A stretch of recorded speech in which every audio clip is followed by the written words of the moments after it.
आहे आता. कोड सारखा आजार जिथे लोक म्हणतात की शक्यच नाही, आज म्हणजे त्या 11-12 वर्षाचा मुलगा आहे, डोळ्याच्या खाली कोड होतं, होटावर कोड, पायाला, पाठीला आणि छातीला तर खूप जास्त प्रमाणात.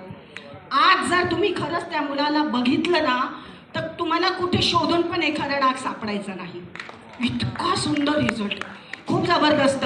टाळ्या अशा वाजवू नका, हा खरंच आपल्यासाठी खूप अमेझिंग रिझल्ट आहे.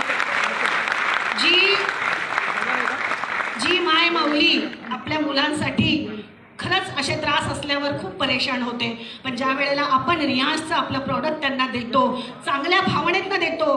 बघा, कधी पण कुठलंही प्रॉडक्ट एखाद्या पेशंटकडे जेव्हा आपण घेऊन जातो त्यातनं आपल्याला काय मिळणार आहे ही भावना अजिबात ठेवू नका. त्याला बरं वाटलं पाहिजे ही जेव्हा तुम्ही पॉझिटिव्ह तुमच्या डोक्यात किंवा मनात हा विचार ठेवता, 100% त्याला रिझल्ट येतोच.